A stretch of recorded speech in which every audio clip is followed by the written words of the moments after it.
This is first concept that is given by Arrhenius in 1787. So Arrhenius के according उसने acid और base को जैसे डिफ़ाइन किया था, आर्हीनियस के अकॉर्डिंग एसिड एक ऐसा सब्सटेंस होगा, केमिकल सब्सटेंस, जब उसको एक्वस सोल्यूशन में डिज़ोल्व किया जाता है तो वो H पॉजिटिव आयन प्रोड्यूस करता है। ठीक है, अब मैंने एक सिंपल सा जनरल रिएक्शन लिखा है, ये कोई भी एसिड हो सकता है HA, जब इसको वाटर में डिज़ोल्व किया जाता है तो ये इस तरह से आयनाइज हो रहा है, मतलब H पॉजिटिव आयन दे रहा है और साथ में उसका जो नेगेटिव वाला पार्ट है वो सेपरेट हो रहा है। एग्जांपल्स दी हुई हैं, फर्स्ट वाला नाइट्रिक एसिड है, एसिटिक एसिड है, इसी तरह एक थर्ड वन दिया हुआ है आपकी बुक में, हाइड्रोक्लोरिक एसिड। ये तीनों एसिड्स हैं। अब आप देख रहे हो इनके अंदर हाइड्रोजन आयन है, जैसे नाइट्रिक एसिड में भी आपको दिखाई दे रहा है, एसिटिक एसिड में ये लास्ट वाला हाइड्रोजन होता है। ठीक है, HCl में ये हाइड्रोजन है। तो जब इन तमाम एसिड्स को आप वाटर में डिज़ोल्व करते हो, ठीक है, ये रिवर्सिबल रिएक्शंस हैं, वाटर में डिज़ोल्व करने पर ही ये प्रोड्यूस करते हैं H पॉजिटिव आइंस। ठीक है, जैसे यहाँ देख रहे हो आप लोग, यहाँ पर भी H पॉजिटिव आयन प्रोड्यूस हो रहा है। ठीक है, एसिटिक एसिड आपको पता है ये विनेगर में प्रेजेंट होता है, सिरका जो आप घरों में भी इस्तेमाल करते हो। अब एसिटिक एसिड का इसलिए मैंने यहाँ पर स्ट्रक्चरल फार्मूला से खोल के बताया। बेसिकली ये है CH3, नेक्स्ट है आगे बॉन्ड, फिर है C double bond O, next है आगे सिंगल बॉन्ड OH। जैसे ही एसिटिक एसिड को पानी में डिज़ोल्व करते हैं यहाँ से O और H का जो बॉन्ड है वो एक्चुअली ब्रेक करता है, तो ये सारे का सारा नेगेटिव पार्ट है।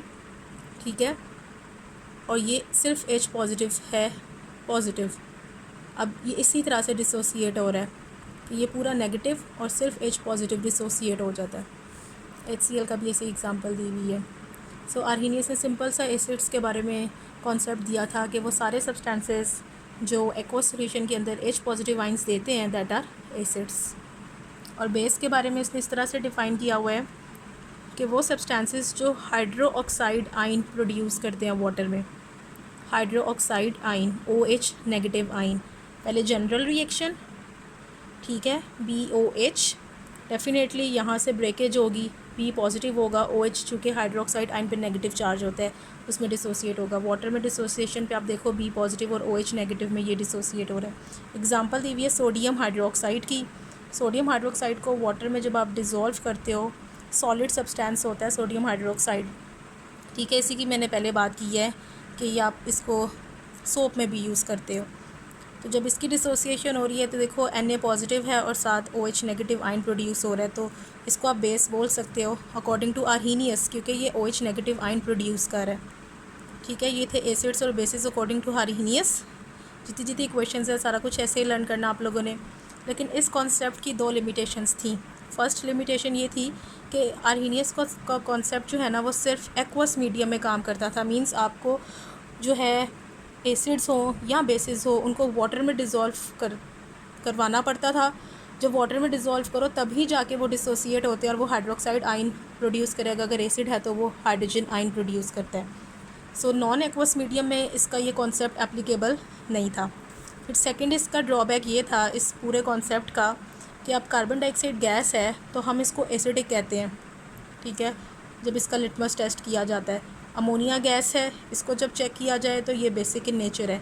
बट आर्हीनियस इन स्पीशीज़ को एक्सप्लेन नहीं कर पाया था, क्योंकि अगर कार्बन डाइऑक्साइड को आप वाटर में डिज़ोल्व करते हो तो ये H पॉजिटिव आयन नहीं प्रोड्यूस करता। इसी तरह जो अमोनिया है that is actually basic in nature, but फिर भी ये क्या करता है, इसको भी पानी में डिज़ोल्व करने पर OH नेगेटिव आयन प्रोड्यूस नहीं होता। तो कुछ सब्सटेंसेस को आर्हीनियस एक्सप्लेन नहीं कर पाया था, तो यही उसके ड्रॉबैक्स बन गए। लाइक फर्स्ट वाला कि एक्वस मीडियम में काम नहीं कर रहा इसका पूरे का पूरा कॉन्सेप्ट, और सेकंड जो है कि एसिडिक और बेसिक सब्सटेंसेस की नेचर को एक्सप्लेन नहीं कर सका था, क्योंकि वो एक्वा सॉल्यूशन में ना H पॉजिटिव आयन प्रोड्यूस करते थे और ना ही OH नेगेटिव आयन प्रोड्यूस करते थे।